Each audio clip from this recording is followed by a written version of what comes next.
Good morning, everybody. My name is Cynthia Martel, and I work for Virginia Cooperative Extension in Franklin County as the Agriculture and Natural Resource Agent with special interests in dairy science. Today, I'm going to be talking to you about raising a healthy and future production dairy heifer. This is part one of a series on raising dairy animals and small-scale farming.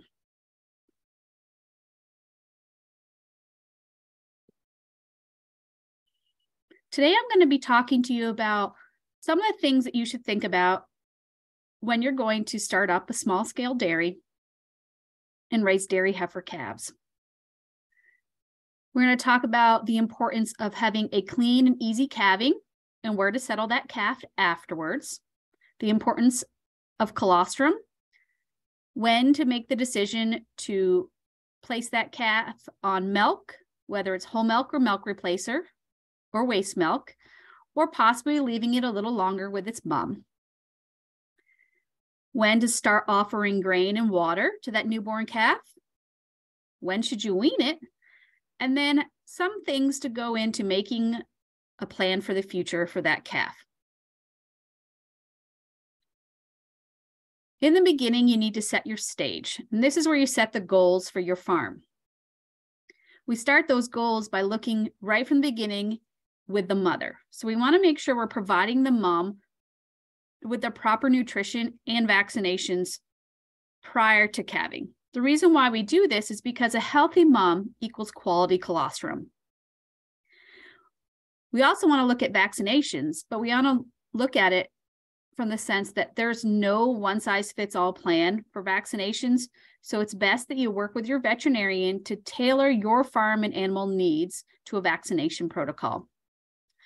The reason why we do vaccinate dairy animals is because we want to aid in limiting or preventing diseases in cattle that are transmittable. Some of those are IBR, BVD, BRVS, as well as clostridial infections and leptospirosis.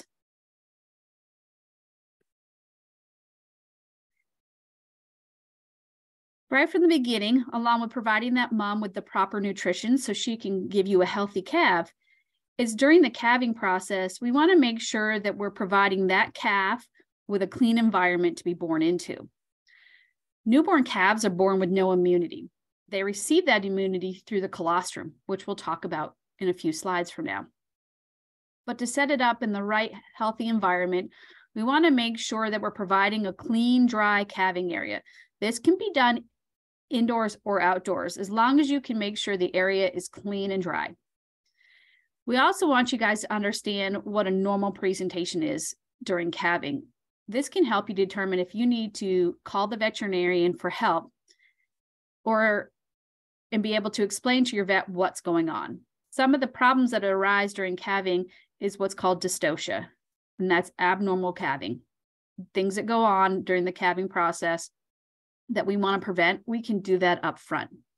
So some of the things you need to look for when animals are calving is what we call a normal presentation. The calf should come out after the beginning part of the sack is front feet first, nose and head. If you don't see that, then your calf is not coming out in the proper presentation, which can cause problems during the calving. We also want you to remember that you don't step in right away.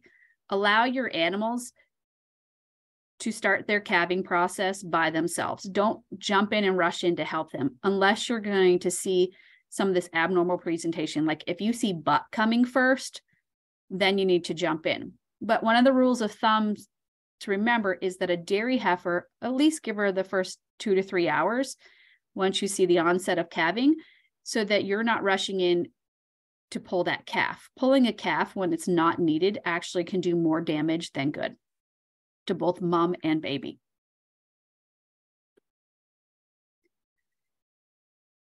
One of the other things you need to know is not only do you need that clean maternity area, but the housing that comes after you take that baby from its mom.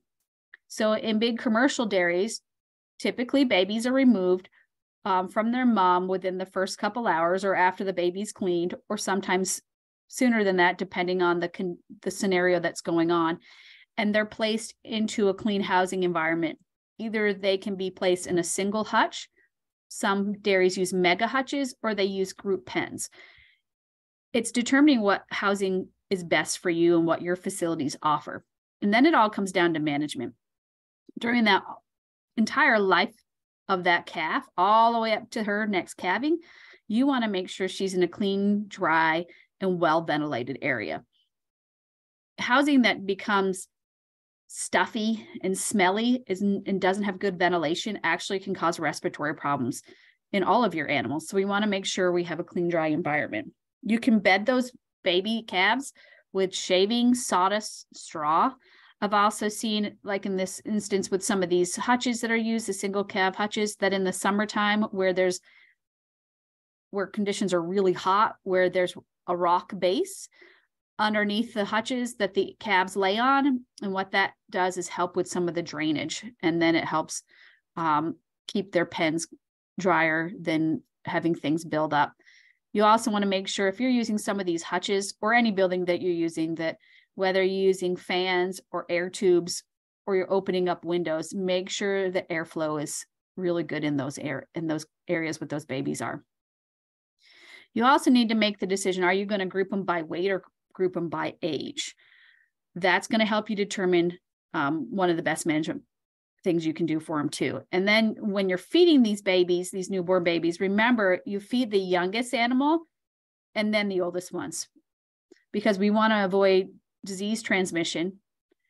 So if an older cow or calf or heifer is sick, and then we go and we touch all over and we feed them, we use the same buckets. If we take and then go to the younger ones, we've just transmitted any sickness to that baby calf that when she's born has no immunity.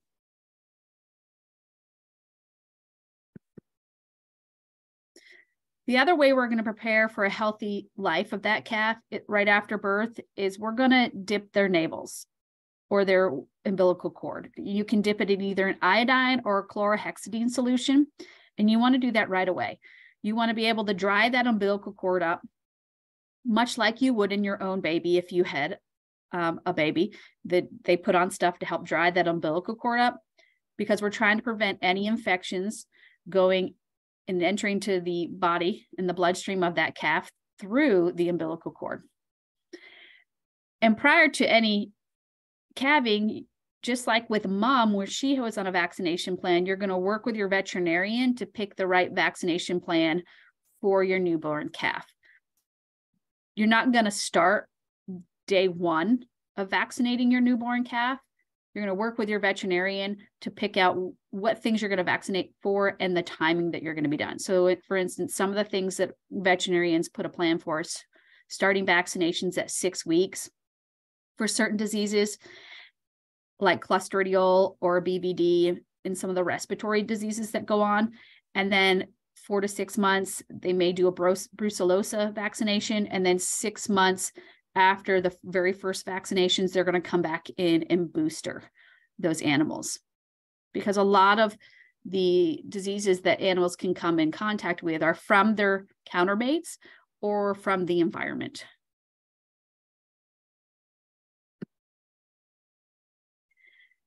And the same saying that's true for us is an ounce of prevention. An ounce of prevention in any animal is true. How you can do that is starting them out right away with providing them quality feed, clean housing, and that can reduce sickness.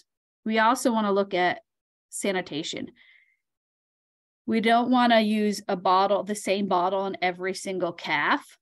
You want to make sure you have enough bottles to feed your calves. So if you have 5 calves, have 5 bottles, maybe even have 10 bottles so that you have time to wash them in between, or you have an extra set.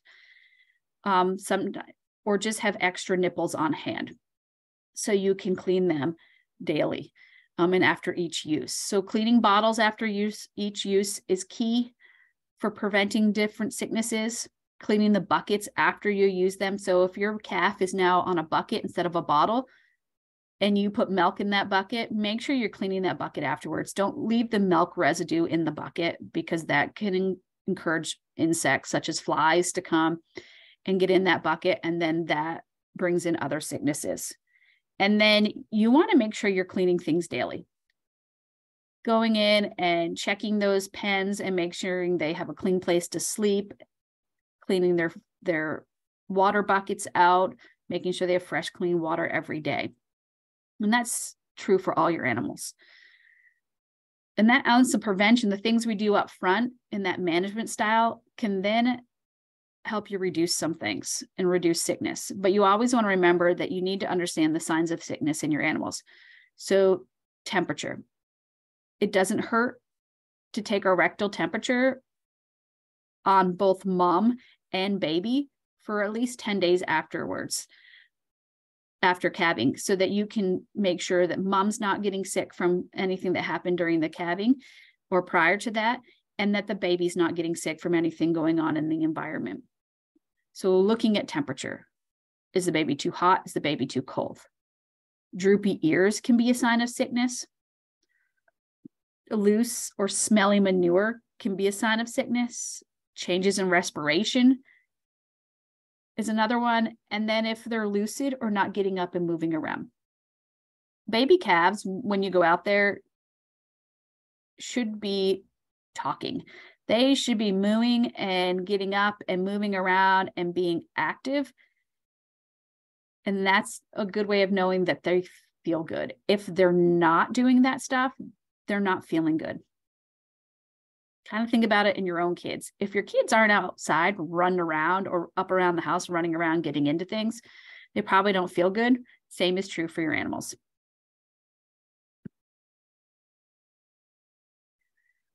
So some of the things we're trying to prevent with that ounce of prevention is reducing some of the common things that happen to baby calves: scours, pneumonia or respiratory disease.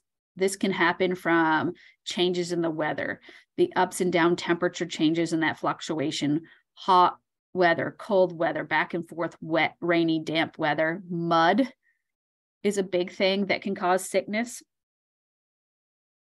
And then the respiratory problems can arise from areas that are not ventilated correctly.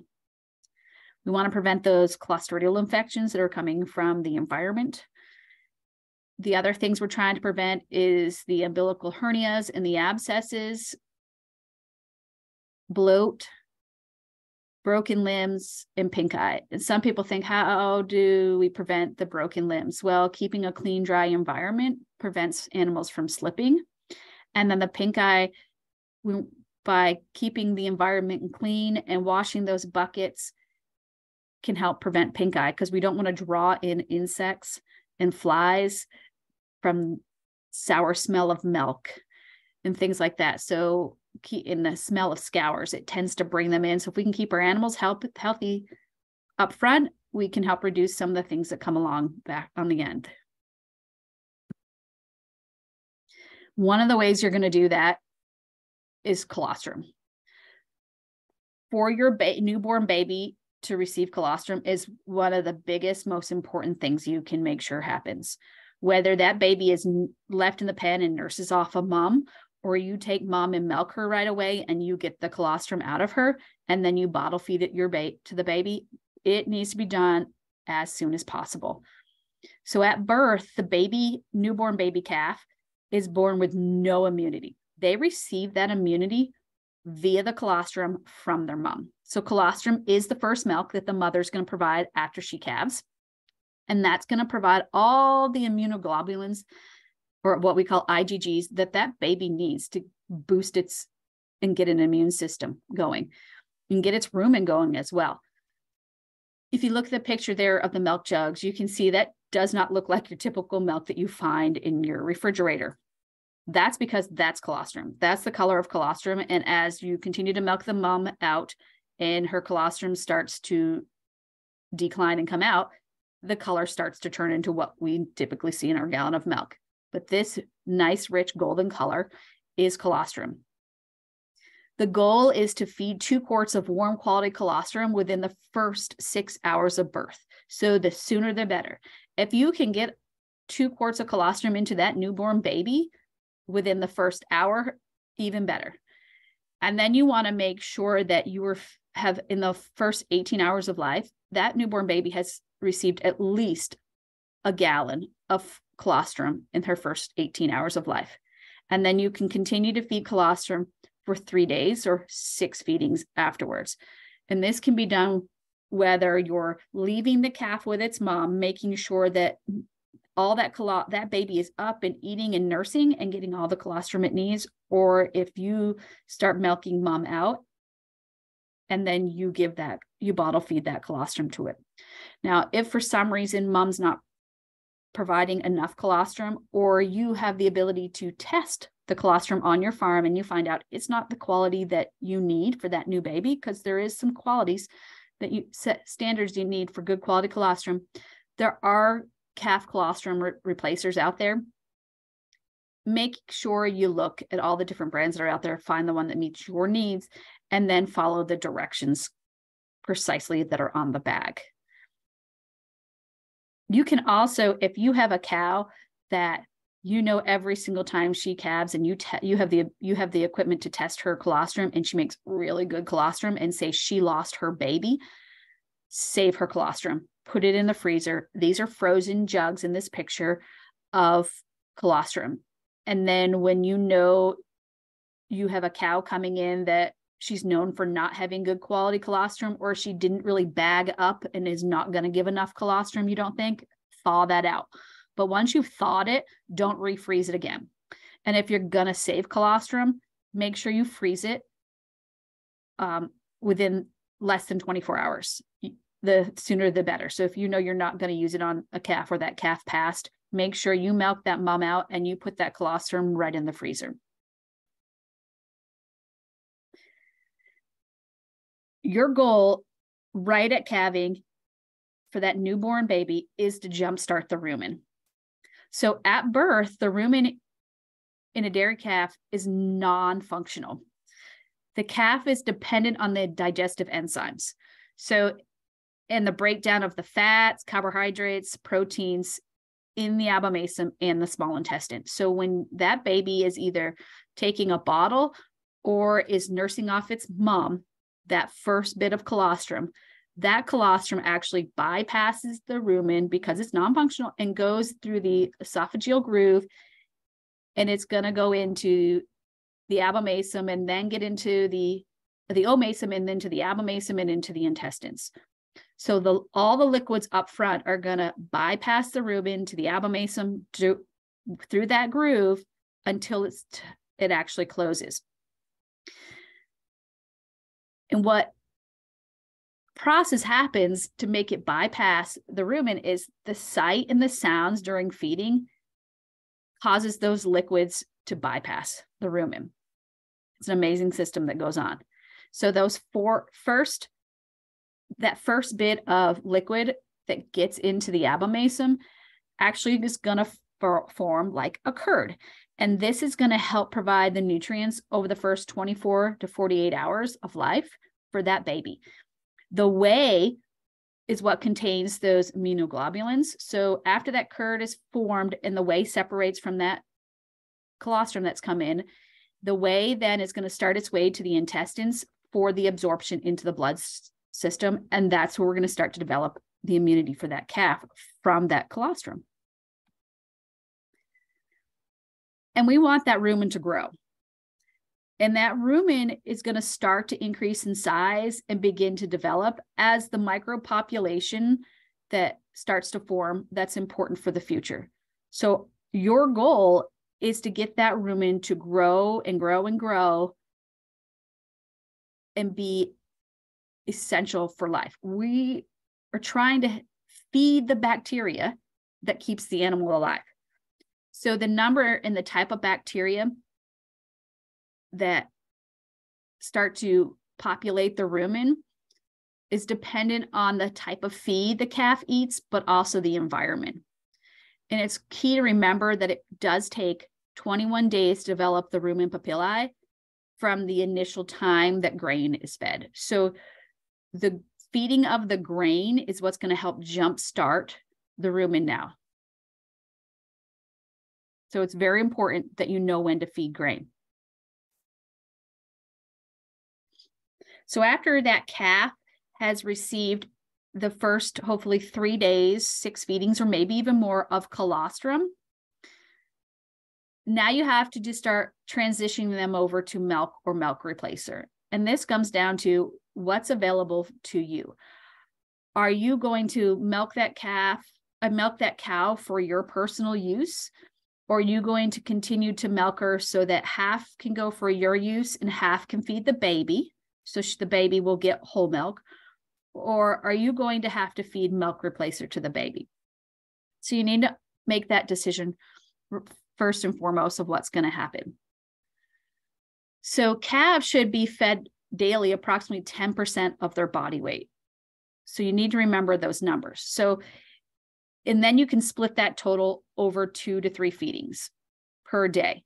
A good rule of thumb is feeding 2 to 3 quarts of milk or milk replacer per feeding if you're feeding it twice daily. There are farms out there and there are people out there that feed their baby 2 times a day, 3 times a day, and possibly 4 times a day. We just want to make sure we're not overfeeding that baby as well. And then, so we want to know that the timing, the temperature, and the timing of day is key. We don't want to fluctuate the feedings all over the place where you're feeding them at 9 o'clock one morning and starting again the next day at noon. You want to keep on a good routine. And then we want to make sure we're monitoring how much that calf is eating and the temperature. We don't want to feed the newborn baby calf or the calf up until weaning. You don't really want to feed them cold milk. And certainly you don't want to feed them cold milk replacer. When you're making milk replacer up for the newborn baby, you want to make sure you're following the bag to a T. Different types of milk replacer require different temperatures and different amounts when you mix it. So never assume that that little cup that's in the bag is the right amount. It's best to have a scale and measure it out and weigh it out that way. And then make sure you have a thermometer so that when you're mixing it, you have the water temperature at the correct mixing temperature. So everything mixes. We certainly don't want to feed our baby calves clumpy milk replacer, because otherwise they're just getting a ball of powdered milk replacer when they drink through it, or they're not getting the right amount, which means they're not getting the right amount of nutrients that they need. You also want to remember that only tube feed calves if you are properly trained. Work with your veterinarian to learn how to properly tube feed your baby calves, because if you do it and you don't do it correctly, you can actually drown them if the tube goes in the wrong spot and you're then pushing milk into their lungs. So there's different types of milk replacer out there. And a lot of times they're fed for convenience, biosecurity, nutrient value, and for cost at times. So a lot of times these larger farms will feed milk replacer because it comes down to convenience and cost. It's more cost effective for them to leave the milk from their cows in their bulk tank versus pulling it out for feeding their babies, or it's from a labor standpoint. It's easier for them to mix up 30 bottles of milk replacer or buckets of milk replacer than pulling it out of a bulk tank. So there's some different things that go into determining whether you use milk replacer or not, or it could be that this is your very first, you started with a baby calf instead of a mama cow and then had a baby. So you started with the baby calf and you bought a baby calf and brought it to your house, and you only have baby calves. So then you are going to want to use milk replacer because you don't have access to milk, to whole milk. And you want to follow those mixing directions. There's also different requirements. So you want to, when you're looking at a bag of milk replacer, you want to look at the minimum crude protein, crude fat, and crude fiber, and look at these requirements. So the minimum amounts you want to look at for crude protein is that the bag says between 20 and 28% crude protein, 10 to 22% fat. That's going to help your baby survive.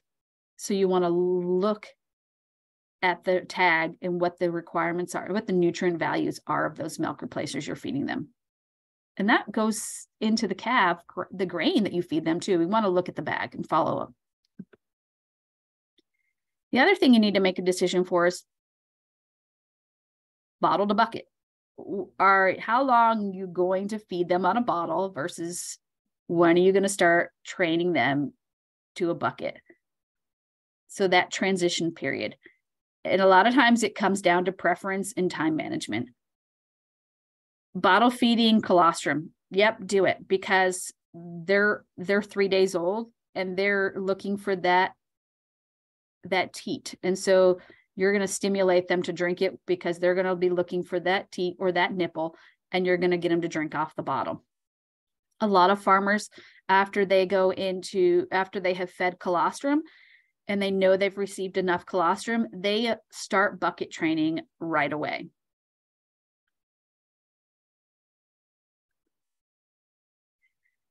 And then you have to think about grain and water. When do you start putting that grain and water in front of your animals? Right away, within the first 3 days. You might think it's silly or crazy, but small amounts can be offered within 3 days after birth. The grain starter that you're feeding them is what's going to help really kick off rumen development. And we want a really good, strong, healthy rumen that's going to be their future. And so we want to kick it off the right way. People can think about feeding grain as, wow, it can cost a lot. But what you're going to do is you're going to gradually increase the amounts. So within the first 3 days after birth, have a separate bucket there in front of them at all times with water and grain in it, and only bring that bucket of milk out when it's time to feed them. And then once they're done drinking their milk, take that milk bucket away and give them a fresh, clean bucket of water. And then make sure they have a grain bucket next to them. So at all times, they're going to have 2 buckets in front of them. The easiest way to do this and the most cost-effective way to do this is starting off with a little bit of grain at a time. Maybe all you're doing is putting in a handful of grain after they've been alive for 3 days. And once you start noticing them nibbling on it, or that all the grain gets eaten, then you slowly start adding some more in. Never keep adding grain onto old grain in there. That just becomes a problem because those babies have drank water, put a wet nose into that grain bucket, and that grain can start growing mold. And we don't want to chance them getting sick from eating moldy grain. So feed them enough that the grain is disappearing every day and they're eating all of it. Don't leave old, yucky, nasty feed in the bottom of that bucket and just put fresh feed on top. Empty it out and get rid of it. Water, same thing. Within the few days after birth. Now remember, plain water enters the rumen and is going to become available to the microbes. Water that comes in with other feeds is not readily available to the rumen microbes, so it's going to enter into the abomasum. Because like I said, when the newborn baby is born, they have no immunity, and they have a non-functional rumen until we jumpstart it. So from day one, over the next 6 to 8 weeks, possibly longer, depending on how you're going to manage your calves, you're going to be feeding them, and then you're also going to be thinking about weaning them.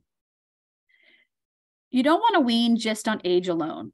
You want to wean them on the amount of starter that's being eaten and how big those animals are getting. Now, you can work on what's called an early weaning system, but you have to remember that it requires them eating grain by 2 weeks of age. And it's not like a handful. We want them to be eating a good amount of grain by 2 weeks of age because we want to allow enough time for the rumen development. But you also have to remember, if they're drinking a lot of milk, they will not eat as much grain. So that's going to delay the rumen growth and development. So we got to make sure we have this balance going on. One of the things you can remember is that eating an ample amount of grain before weaning off the milk is essential. So think about it, a minimum of 2 pounds per day for 3 consecutive days can help you determine if they're ready to be weaned off of their milk. And milk removal can be done abruptly or gradually, but we want to make sure that they're up to eating that minimum of 2 pounds of grain per day. And we also, at the time of weaning, we want to prevent stress, because that can affect them in the down and make them sick and cause other problems and make them go off of feed. And we don't want that. So prevent stress during weaning. And I know you're probably thinking, how do we do that? We're taking the milk away. Make sure you have that grain so that they're eating grain and thinking less about drinking the milk. And also work with your veterinarian to plan your vaccinations so that you're not weaning and vaccinating at the same time. So after that baby is weaned and is no longer drinking milk, is eating grain and or hay, or possibly if you have the ability, if your farm has silage or you're buying silage or they're on pasture, now you're in that growing stage, and we want to maintain a healthy rate of growth so that they can be timely bred at roughly 12 to 14 months in age. Now, if you're a small scale dairy, maybe you let them go out a little further and maybe they're closer to 16 months of age. But we also don't want to allow those animals to become too fat. So we want to prevent heifers from becoming too fat, because they can have problems during calving if they are too fat. You want to have a feeding plan. Are you going to feed them grain, hay, silage, or pasture? So set up that feeding plan to determine how you're going to raise these weaned calves up to breeding age. And then you're going to have to make sure you can feed them and provide them the adequate nutrients from their intake of feed to be able to gain anywhere from 1.5 to 2 pounds of body weight per day, or percentage-wise of their body weight a day.